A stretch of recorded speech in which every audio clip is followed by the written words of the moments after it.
There are blackened peaks, which are the result of volcanic activity. Now, volcanoes, while we understand basically that some heat source vitrifies the material underground in these areas, and this, of course, with this tremendous heat, it expands and it extrudes out through a vent as a volcanic mountain, or it can crack a great distance of the surface and come out as a blanket type spill from underneath.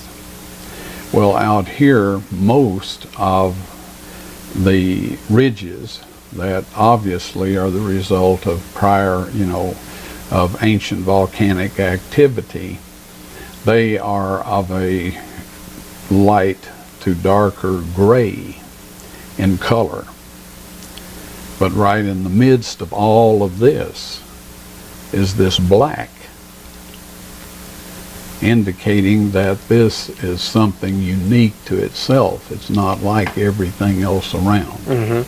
Is there any possibility that the blackened peak could be maybe a plug or an extrusion that has come through? This doesn't seem to be the case, because those that have examined it tell us that this dark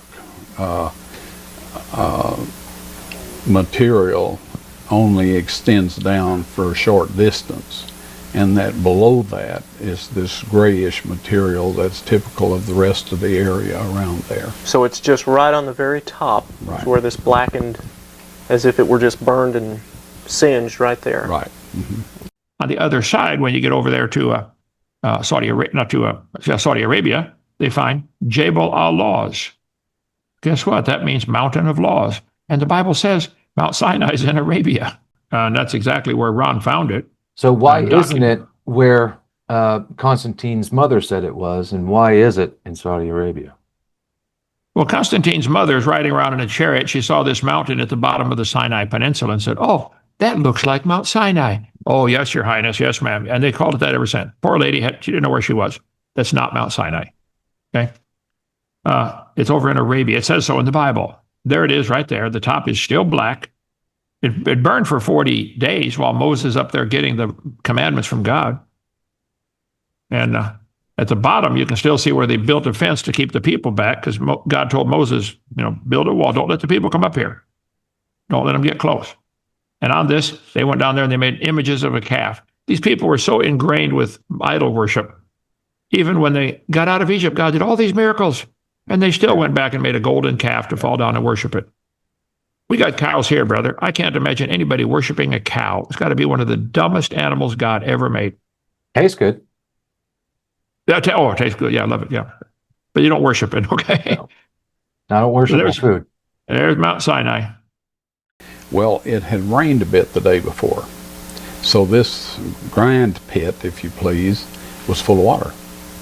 I jumped across that and took a reed and no reed, which meant that whatever I was reading, the gold, was between there and the other edge of the rock, and the only thing that was there was this puddle of water. Well, the sun was just coming up. We got out there real early because it gets hot later in the day. The angle of the sun on the water turned it blood red. I mean, it just looked like a puddle of blood, fresh blood on top of that. So anyway, in my mind somewhere, I recall that gold, small particles of gold, tend to make a clear, a translucent material reddish. Now, of course, iron oxide does a better job of that. And this may be something God just did so this wouldn't go unnoticed. So I got down on my hands and knees and, looked at the bottom of this thing, and there's gold dust there.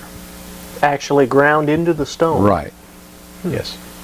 And so I have no doubt that that is where Moses ground this thing up, and of course the water you put it in would have had been in the stream that came down from the mountain.